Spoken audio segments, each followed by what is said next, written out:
Jamais un sujet biblique n'a été aussi mal compris, aussi controversé, aussi mal interprété que celui de la Nouvelle Alliance. Ce qui entraîne des conséquences terribles pour la fidélité à la parole, pour la foi même, car la foi vient de ce que l'on entend et ce que l'on entend vient de la parole de Dieu. Pour les uns, en effet, la Nouvelle Alliance, comme son nom l'indique, n'est que l'opposé de l'ancienne. Pour d'autres, avec la Nouvelle Alliance, c'est toute la loi de Moïse qui disparaît, et l'Ancien Testament avec. Cependant, un examen minutieux des textes bibliques montre une toute autre histoire. Salutations à tous, je suis Charles-Henri Pierre.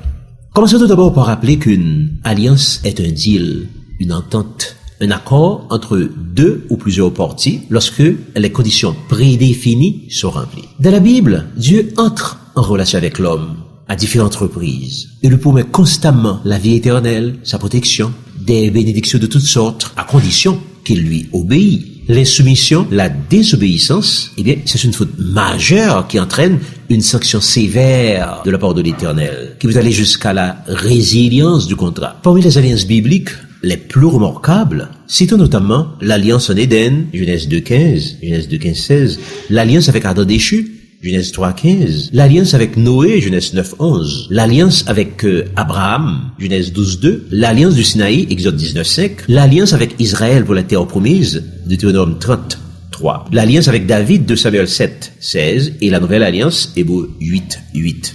Cependant, toutes ces alliances ont un dénominateur commun, la préparation du croyant pour le royaume millénaire d'abord, le royaume éternel ensuite. En effet, à un moment donné, avant la fondation du monde, la Trinité céleste avait pris la décision la plus importante de toute l'éternité. Elle a décidé de partager sa gloire. Elle a décidé d'étendre la vie spirituelle, l'essence de leur existence, à d'autres qu'eux-mêmes, c'est-à-dire aux hommes qui accepteront de répondre positivement à l'appel. Tout cela devait s'accomplir grâce à une création unique d'êtres humains faits à l'image et à la ressemblance de Dieu. Des êtres qui lui seraient semblables à bien des égards, sauf pour le fait qu'ils ne seraient pas composés d'esprit, mais plutôt de matière physique créée. Malheureusement, cette image et cette ressemblance divine a été ternie par le péché en Éden. Et pour la retrouver, il y avait une condition essentielle, sine qua non,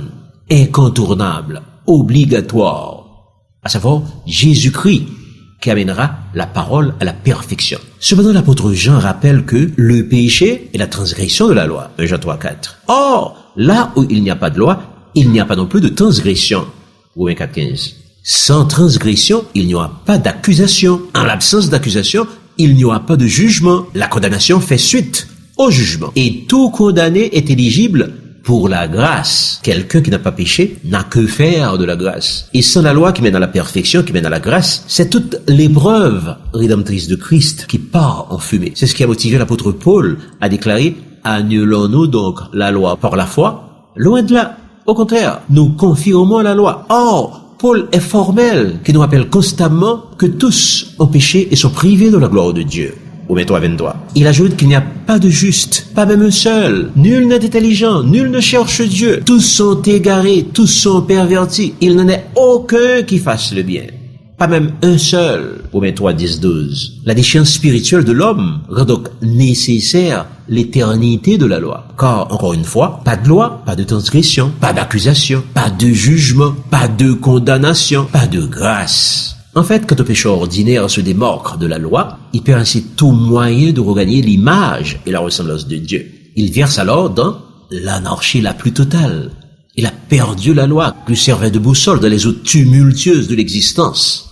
Et maintenant, il perd le nord. Dans l'Église, lorsqu'il s'approche de Dieu, de la prière, il n'utilise pas vraiment la parole dont il a rejeté une bonne moitié. Il est désormais comme quelqu'un qui fait des incantations magiques. C'est pourquoi l'éternité de la loi est affirmée dans le psaume 119, les versets 89, 142, 144, 152, 160. L'évangile éternel est aussi proclamé dans Apocalypse 14, verset 6. Paul, de ce côté, résume l'éternité de la parole en ces termes. Nous prêchons la sagesse de Dieu, mystérieuse et cachée, que Dieu, avant les siècles, avait prédestinée pour notre gloire. 1 Corinthiens 2, le verset 7. Dans Jean 7, Jésus va plus loin et déclare que sa doctrine vient du Père. Jean 7, 16. En avançant un peu, dans Jean 14, nous trouvons Jésus qui déclare « La parole que vous entendez n'est pas de moi, mais du Père qui m'a envoyé.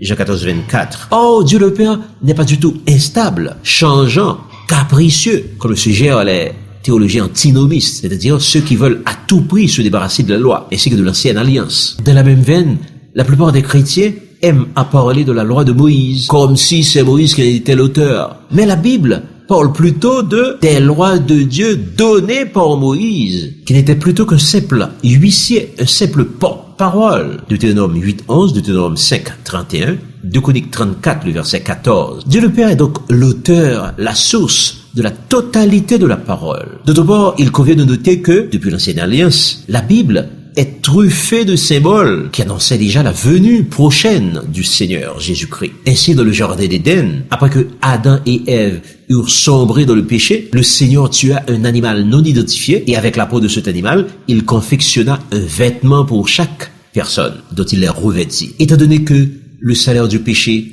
est la mort, les deux auraient dû mourir. Mais du sang a été versé et la Nouvelle Alliance nous dit que sans effusion de sang, il n'y a point de pardon. Hébreux 9, 22. C'est donc l'application de principes clés de la Nouvelle Alliance qui a sauvé la vie à Adam et Ève. Caïn aussi d'ailleurs, dans Genèse 4, 8, aurait dû mourir après avoir tué Abel. Par l'Ancienne Alliance, dit clairement par Moïse, œil pour œil, dent pour dent. Mais Caïn a pu conserver sa vie. Il a bénéficié de la grâce avant même la venue formelle de la grâce à Bethléem. De la Nouvelle Alliance, plus précisément dans Éphésiens 4:11, nous constatons que Dieu a donné les uns comme apôtres, les autres comme évangélistes, les autres comme pasteurs ou docteurs, pour l'édification des saints, en vue de leur permettre d'atteindre la stature parfaite de Christ. Or, l'un des plus grands évangélistes de tous les temps n'est autre que le patriarche Noé, qui a évangélisé le monde de son époque pendant plus de 120 ans jusqu'à l'apparition du déluge. Un autre exemple de l'évangile annoncé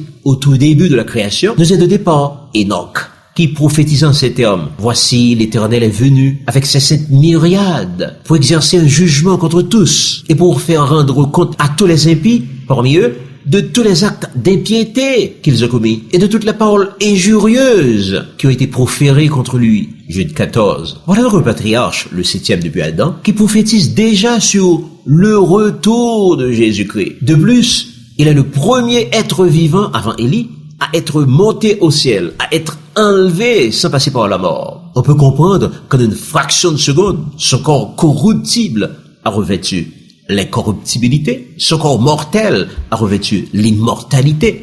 1 Corinthiens 15, 52, 57. Il constitue donc, avec le prophète Élie, l'un des deux prototypes de croyants enlevés de l'Ancienne Alliance. En réalité, enlevés dans toute la Bible. On pourrait citer aussi le livre de Job, considéré comme le livre le plus ancien de la Bible. On y trouve une autre prophétie extraordinaire sur le retour de Jésus-Christ. Job déclara en effet: « Mais je sais que mon Rédempteur est vivant et qu'il se lèvera le dernier sur la terre. » Job 19, 25. Notez qu'il a un Rédempteur. Il est vivant. Il se lèvera le dernier sur la terre. De qui parle-t-il donc?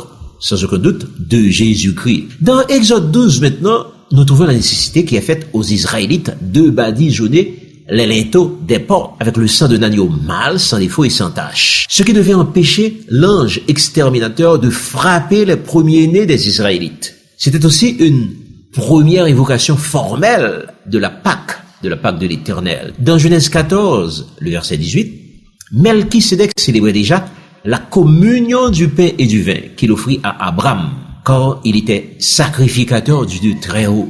Pierre 1, 19, 20 nous dit que nous avons été rachetés de la mort par le sang précieux de Christ, comme d'un agneau mâle, sans défaut et sans tache, qui fut prédestiné avant la fondation du monde. Apocalypse 16, verset 8 rapporte que les noms des élus sont écrits dans le livre de l'agneau qui a été immolé dès la fondation du monde. Jésus-Christ fut donc manifesté, c'est-à-dire révélé à la fin des temps, et immolé dès la fondation du monde. Dans la même veine, la loi donnée à Moïse montre que l'ancienne alliance est éternelle, car elle était déjà connue et appliquée dans l'éternité passée, avant la création de la terre. Ézéchiel rapporte en effet, en ces temps-là de l'éternité passée, Lucifer a été trouvé intègre dans ses voies, depuis le jour où il fut créé jusqu'à celui où l'iniquité a été trouvée chez lui.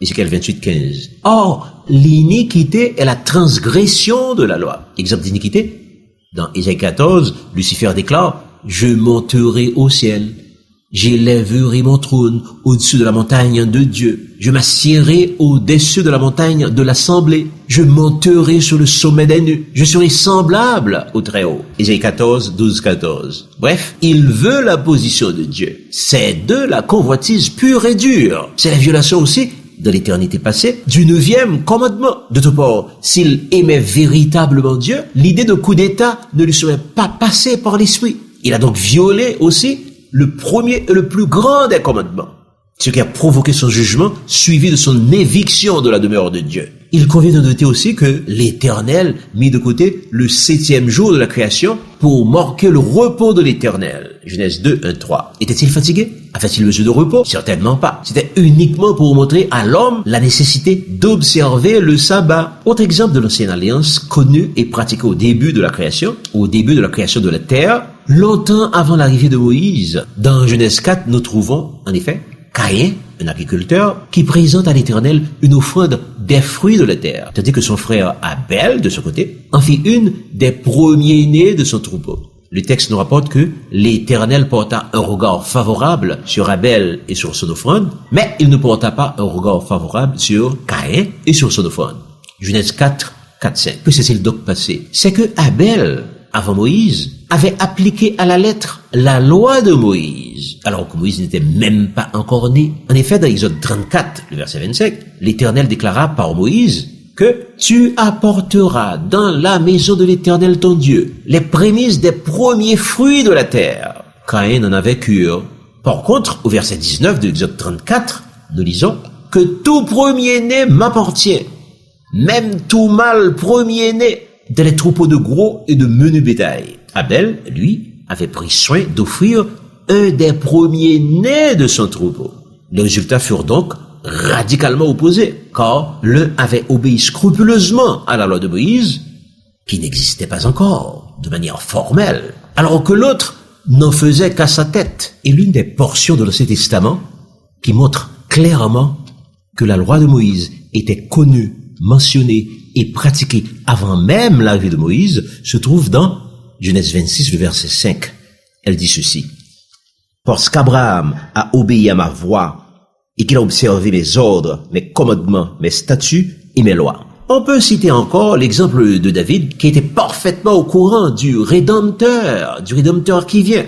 Dans le psaume 110, le verset 1er, David rapporte les paroles de l'Éternel à son Seigneur en ces termes. Le Seigneur dit à mon Seigneur: assieds-toi à ma droite jusqu'à ce que je fasse de tes ennemis ton marchepied. Comme quoi, Dieu le Père dit à Dieu le Fils: assieds-toi à ma droite. Comme quoi, David était parfaitement au courant de la Trinité. Dans le psaume 22, il prophétise carrément les souffrances du Seigneur à la croix. Il prophétise en ces termes: mon Dieu, pourquoi m'as-tu abandonné? Et t'éloignes-tu sans me secourir, sans écouter mes plaintes? Ce qui veut dire que David, lui aussi, connaissait Jésus-Christ. Peut-on ignorer les grands et petits prophètes? Isaïe 53, par exemple, est considéré comme le 5e évangile.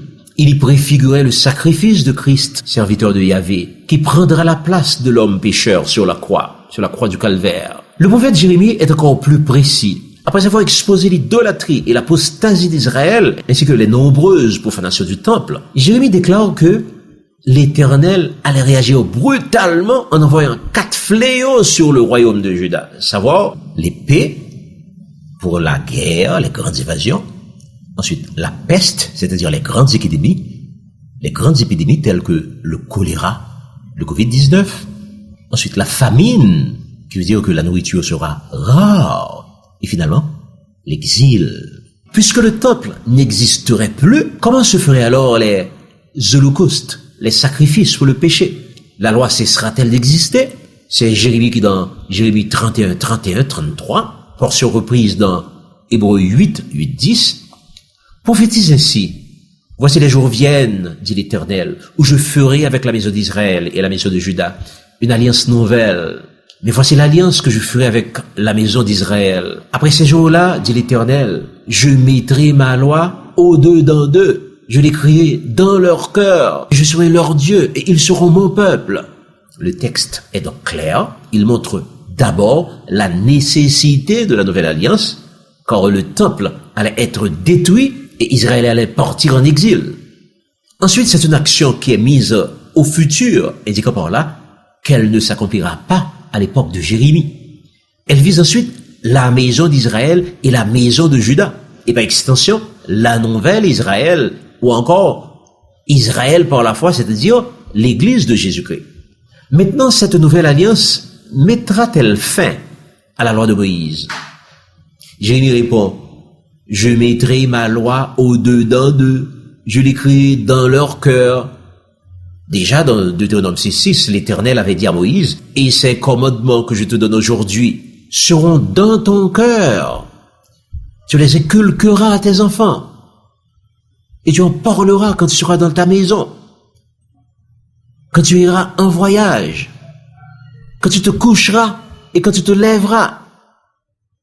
Tu les liras comme signe sur tes mains, et ils seront comme des frontaux sous tes yeux.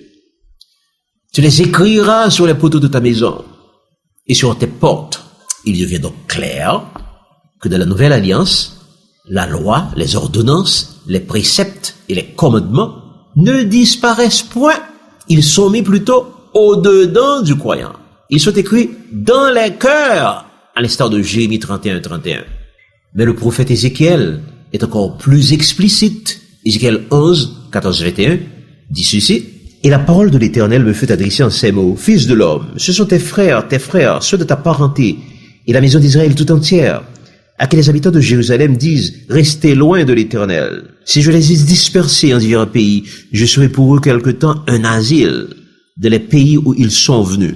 C'est pourquoi tu diras, ainsi parle le Seigneur l'Éternel, je vous rassemblerai du milieu des peuples, je vous recueillerai des pays où vous vous êtes dispersés, et je vous donnerai la terre d'Israël, c'est là qu'ils iront, et ils en ôteront toutes les idoles et toutes les abominations.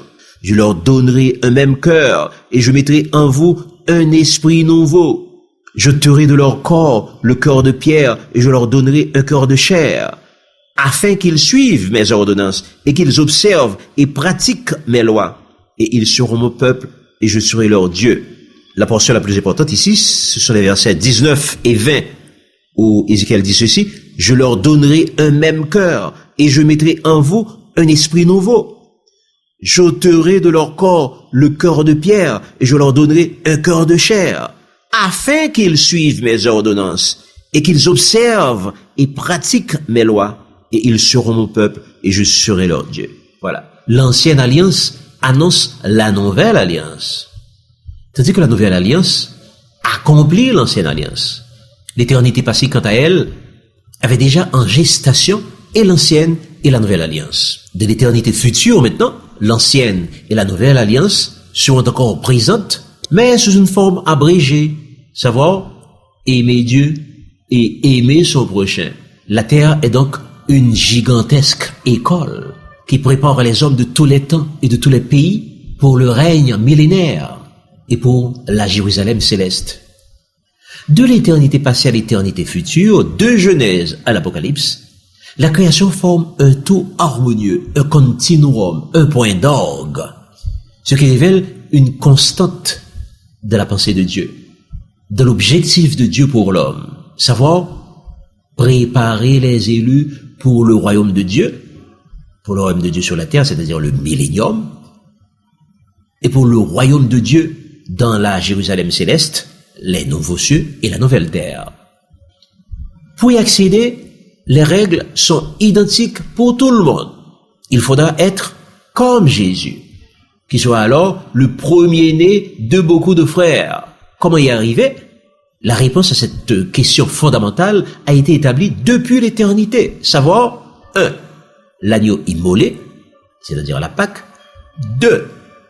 La loi éternelle de Dieu, pour nous aider à connaître Dieu et à distinguer entre le bien et le mal. Psaume 119, le verset 9. Troisièmement, l'évangile éternel de Dieu, pour populariser l'œuvre rédemptrice de Christ. Apocalypse 14, le verset 6. Notez que ces conditions ont été établies par Dieu le Père. Dans ce contexte éternel, que faut-il comprendre par ancienne et nouvelle alliance? 1. Dans les deux cas, ce n'est pas le contenu, mais le contenant qui change. Loi dans le cœur. 2. Jésus-Christ qu'on attendait est venu Il est sacrificateur et sacrifice, avec toutes les conséquences que cela comporte pour la manière d'envisager les holocaustes, les sacrifices, la Pâque. Et finalement, c'est le livre de l'Apocalypse qui nous aide à comprendre ce qu'est un vrai chrétien à la fin des temps. Apocalypse 12, le verset 17 dit ceci, en effet, « Et le dragon fut irrité contre la femme, et il s'en alla faire la guerre au reste de sa postérité, à ceux qui gardent les commandements de Dieu et qui retiennent le témoignage de Jésus. » Ce qui veut dire que, à la fin des temps, Satan fera la guerre particulièrement à ceux qui gardent les commandements de Dieu et qui retiennent le témoignage de Jésus. Et dans la même veine, Apocalypse 14, verset 12, définit ainsi les saints de la fin des temps. Voici ce que nous lisons. C'est ici la persévérance des saints qui gardent les commandements de Dieu et la foi de Jésus. Au niveau de Apocalypse 14, verset 12, un saint, c'est quelqu'un qui garde les commandements de Dieu et la foi de Jésus. Ce n'est pas le ou l'autre, mais c'est le et l'autre. Que Dieu vous bénisse.